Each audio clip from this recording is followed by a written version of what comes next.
কই তুমি চালকের একটু এদিকে আসো তো। বেলা বাজে কয়টা, এখনো তুমি আসতেছো না? আয়। এত পাগল হইছো কে? অনেকদিন পরে আসছি বুঝছো, একটু আমরা ঘুরতে যাবো, এই কারণে বেলা হয়ে গেছে কয়টা বুঝছো। দেখো আচ্ছা তুমি। বেলা তো হয়েছে সেটা আমি দেখতেই পাচ্ছি, জি। কিন্তু খাওয়া দাওয়া শেষ করে সবকিছু কমপ্লিট করে বের হওয়া লাগবে। এত পাগল হইছো কে? তুমি খাওয়াটা খালি চিন্তা করতেছো, তা আমার যে ঘুরতে যাবো তুমি এটা দেখবো না? আচ্ছা তুমি কি এখানে নতুন মনে আসছো? করো আমার ভালো লাগতেছে না, চলো আমরা একটু ঘুরে আসি আগে। আরে যাবো তো, আমি কি বলছি যাবো না? যেমন করতেছো মনে হয় তোমার একটা শ্বশুর বাড়ি, শ্বশুর বাড়ি আসছো নতুন নতুন, আজকে তোমার বাইরে যাইতেই হইব। এখানে তুমি বড় হো, এটা তোমার নিজের বাড়ি নিজের গ্রাম, তারপর তুমি এমন করতেছো? এরপরেও তো মনে করো অনেকদিন পরে আসছি, তুমি জিনিস আমার কথা বোঝার জন্য চেষ্টা করো। অনেকদিন পরে আসছি, এটা আমার কাছে আমি চালু করে লও, আমরা যাই। আচ্ছা ঠিক আছে, তাহলে চলো চলো। চলো।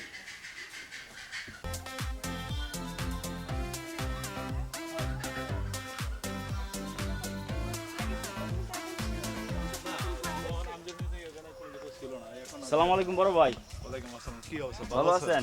এই তো আলহামদুলিল্লাহ ভালো আছি। আসছেন কোন দিন? কবার দিন আসছি। তে ভাই বেড়াদের সাথে দেখা করলেন না? আমি তো তোর ফোন দিয়েছিলাম, তোর তো ফোনটা বন্ধ পাইছি, ঠিক আছে, এই কারণে আর কোনো খোঁজ খবর নিতে পারিনি। সিমটা বন্ধ। আমি অনেকবার তোরা ট্রাই করছি। তো তোরা বাড়ির সবাই তো ভালোই আছোস নাকি? হ্যাঁ ভালো। তাহলে আমি তোর বাবির নিয়ে একটু ঘুরতে যাইতাছি, ঠিক আছে, পরে তাহলে আমার সাথে দেখা করিস নাকি? আচ্ছা ঠিক আছে ভাই, ঘুরে তে ভাবির নিয়ে ঘুরে আচ্ছা, আসি। ঠিক আছে। হ্যাঁ। তে ভাবির নিয়ে ঘুরেন, ঠিক আছে? আচ্ছা ঠিক আছে, অনেকদিন ওকে। পরে আসছেন। ঠিক আছে, আসো। গ্রামের মাইয়া শহরেতে আইসা মডার্ন হইয়াছে, মাইয়া শহরেতে আইসা মডার্ন হইয়াছে, গ্রামের মাইয়া শহরেতে আইসা মডার্ন। এই ধরো ধরো, কি ব্যাপার? তোমার তো অনেক দিন ধরে দেখি না, ঠিক আছে, তোমার কোনো খবরই নাই, তুমি আমার সাথে ফোনে যোগাযোগ নাই, কথাবার্তা বলো না, কি ব্যাপার? কি ব্যাপার? এগুলো আপনি কে বলতেছেন? আর আপনি কে? কি কি ব্যাপার? তুমি কি আমার এখন চিনতেই পারতেছো না? আজব তো, আমি আপনাকে কিভাবে চিনবো? এ- একে এখন এখন কি আরেকজন পাইছো নাকি? কি আরেকজন পাইছে মানে হ্যাঁ আরে, কি বলে? তুমি চুপ করো, আমি কথা বলতেছি। হ্যাঁ আপনি এগুলো কে বলতেছেন? আপনি আমাদের পথ ছাড়েন, আমাদের যেতে দেন। ওই তোমার স্বামী যখন ছিল না বাড়িতে, ঠিক আছে, তোমার দেখাশোনা তো আমিই করতাম। এগুলো আপনি কে বলতেছেন? কি মানে বুঝতে পারছি না কি হয়েছে?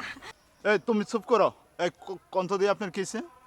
আরে ভাই, আপনার মতো আমিও ছিলাম, রাত নাই দিন নাই সকাল নাই বিকাল নাই, ঠিক আছে, সব সময় আমি আমার পিছনে সময় দিছি, আমার যখনই ডাকতো তখনই গেছি। এই এলাকার মধ্যে যত পার্ক আছে, এমন কোনো পার্ক নাই যে ওরা নিয়ে আমি ঘুরি নাই। অনেক জায়গায় বসে ফুচকা খাইছি, অনেক জায়গায় ঘুরছি, গাড়ি ঘোড়া, ঠিক আছে, অনেক দূরে দূরে জায়গায় গেছি, যাওয়ার কোনো শেষ নাই। আপনার কাছে আমি কি বলবো, অনেক জায়গায় গেছি। ভাই আপনার যে গেট আপ, আপনারা নিয়ে ঘুরবো না তা আমারে নিয়ে ঘুরবো নাকি? ভাই আপনারা পায়ে তখন আমারই ভুলে গেছে, আর ভুলবো নাই কে? আমার যে গেট আপ, সারাদিন কৃষি কাজ করি, লুঙ্গি আর গামছা, বলার তো কথাই। দেখো, তুমি একটু বোঝার চেষ্টা করো, এই লোকে যা করতেছে সব মিথ্যে কথা। আমি অনেকে চিনি না। কি ভাই? এই তুমি চুপ করো। তুমি এটা কি বিশ্বাস করবো না তোমার? উনি সরাসরি বলতেছে এই কথা বিশ্বাস করবো না মানে?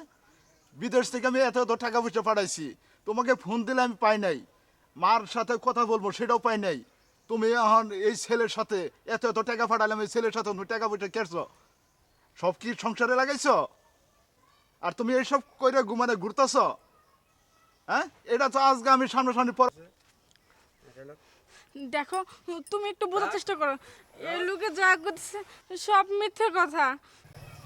এগুলো সব মিথ্যা কথা। হ্যাঁ, তুমি এগুলো কি বলতেছো? এগুলো এগুলো মিথ্যা কোনো সময় এটা হইতে পারে না। আর ভাই, আপনি যে কথাগুলো যে বলছেন, ঠিক আছে, আজকে যদি ঘুরতে দিন না বা বেরোতাম তাহলে আমি জানতাম না এগুলো। যাই হোক ভাই, ওটা আমারই ভুল হয়েছে, ঠিক আছে, ক্ষমা দৃষ্টিতে দেখে নেবেন, ঠিক আছে ভাই, তাহলে আসি, হ্যাঁ।